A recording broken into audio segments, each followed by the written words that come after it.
Bonjour, Marie-Ève Boudreau de Je materne, je travaille à domicile et je m'épanouis. Et bienvenue ici, c'est la première fois qu'on se voit. Alors, pour ceux qui me connaissent pas vraiment, ça fait à peu près plus de 10 ans que je donne des conseils sur le web concernant la parentalité naturelle et puis la vie épanouie. Alors aujourd'hui, je voulais parler de comment on pouvait mieux accompagner les crises de nos tout-petits. C'est vraiment les questions que j'ai le plus souvent dans mes accompagnements, donc les parents que je côtoie et puis que je donne des conseils. Et donc, j'ai pensé faire comme un petit topo rapide pour régler les problèmes, pour mieux comprendre votre tout-petit et pour comment régler les problèmes. Alors, c'est une vidéo pour les parents, mais aussi pour les grands-parents pour qu'ils comprennent un peu le contexte.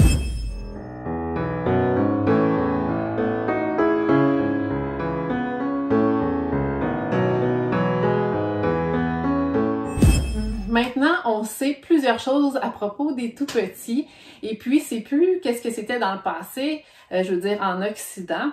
Donc, il y a vraiment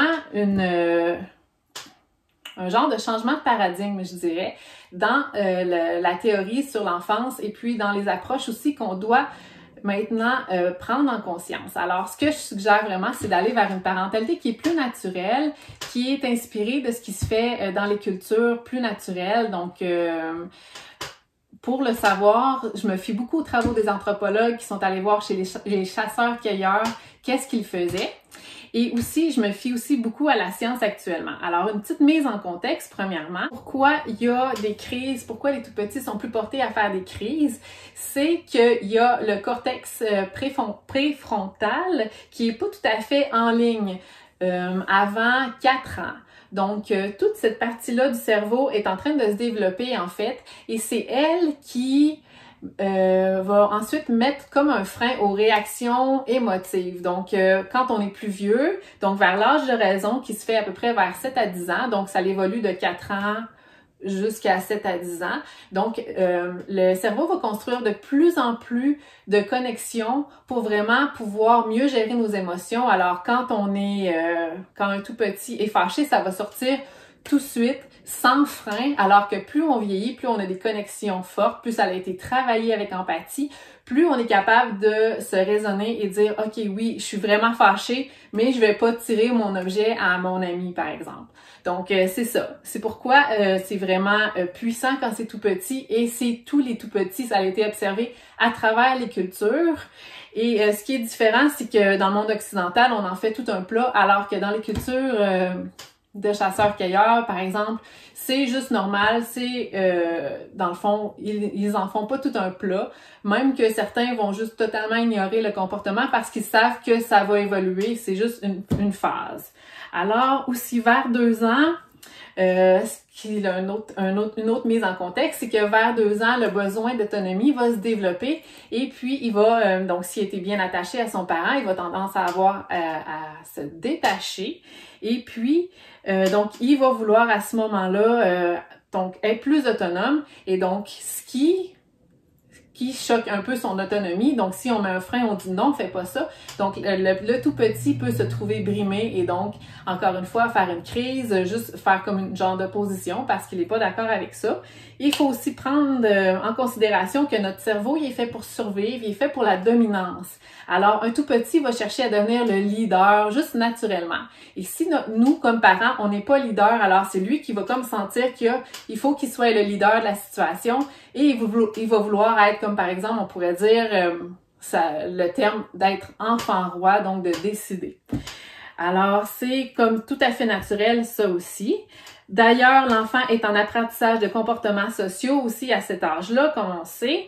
Et ce qu'on sait pas, c'est qu'en fait, il est plus habile à jouer en parallèle. Donc, il y a beaucoup de parents qui le savent pas. Alors, souvent, on veut comme rendre l'enfant plus sociable en le présentant à d'autres enfants, en l'amenant à la garderie et tout. Mais en fait, à cet âge-là, l'enfant apprend plus par imitation, donc en observant les gens et en jouant en parallèle. Donc, c'est plus facile pour lui de cette manière-là. Et il apprend à jouer en coopération, mais ça va vraiment se faire avec le temps. Et puis, donc c'est ça, il va exprimer ses émotions, donc le trop plein d'émotions qu'il va avoir ou quand il est stressé, quand il est fâché, alors ça va sortir en crise parce que c'est de la manière qu'il laisse vraiment sortir ces émotions-là de son système. Alors, c'est comme une valve qui fait sortir le trop-plein et en fait, c'est comme sain de le faire aussi pour lui. Il faut voir que c'est sain.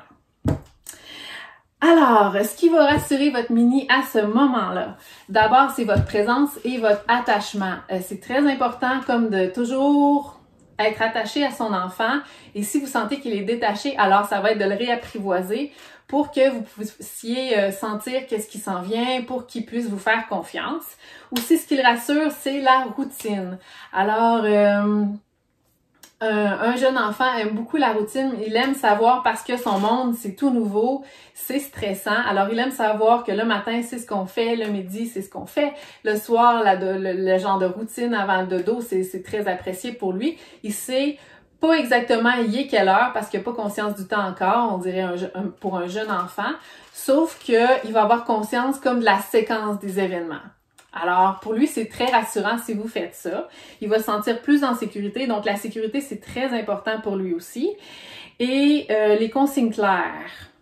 Ensuite, ce qui est très important pour rassurer les petits, quand il va faire une crise, ça va être d'être dans les réponses qui sont plus d'amour et pas de contrôle, pas d'opposition. Donc, je dis toujours d'éviter les punitions et les violences éducatives. Et j'y reviens plus tard. Donc, c'est ça. On doit accueillir les émotions plutôt que les nier, plutôt que de s'y opposer. Donc, on sait que c'est quelque chose qui est sain. Et puis, on essaie d'accompagner sa crise comme on pourrait le faire pour un adulte. En fait, c'est une petite personne, mais c'est une personne aussi. Donc, il faut pas ridiculiser un enfant qui fait une crise. C'est juste une phase normale. Alors, je dirais aussi... donc, c'est ce qui va rassurer un mini. Mais comme parent, si jamais vous sentez que, vous l'avez échappé dans une crise puis vous étiez pas à votre meilleur, ça arrive à tout le monde, ça m'arrive encore à moi, c'est normal.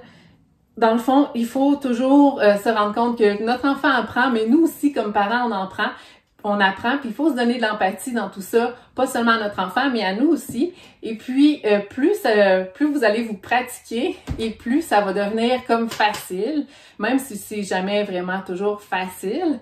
Mais donc, vous allez, au début, si vous vous sentez pas très bon, avec la pratique, ça devrait s'améliorer. Alors, c'est ce que j'ai pour vous.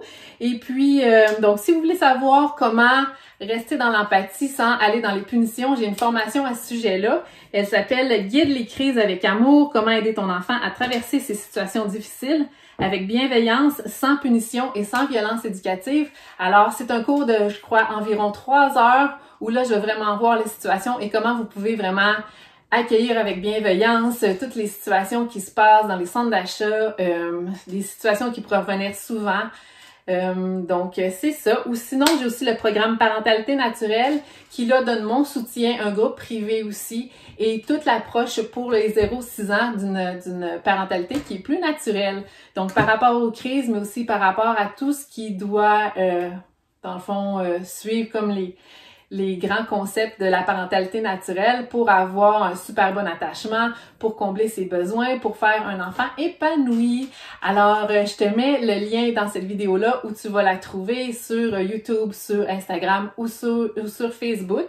Et puis, donc, c'est sur mon site jematerne.com dans la boutique. Alors, je t'invite à aller voir là si ça t'intéresse. Et sinon, je t'invite aussi à t'abonner où tu vas me trouver parce que je fais régulièrement des vidéos de ce genre-là et puis aussi sur la spiritualité. Alors, je te souhaite, dans le fond, de vraiment rester dans l'amour. C'est vraiment le mot d'ordre. Alors, on essaie d'accueillir les crises avec amour et puis plus tu vas te pratiquer, plus ça va être facile. Et donc, lâche pas. On y arrive tranquillement, peu à peu.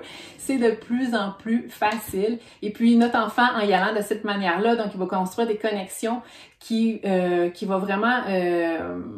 il va avoir plus d'habileté émotionnelle aussi par rapport à ça. Donc, tu peux, gêne-toi pas pour partager cette vidéo-là à tes connaissances, puis aux grands-parents, puis à toute la famille élargie pour que vous ayez la même pratique, en fait, avec les enfants de votre entourage. Alors, je te souhaite de passer une belle journée.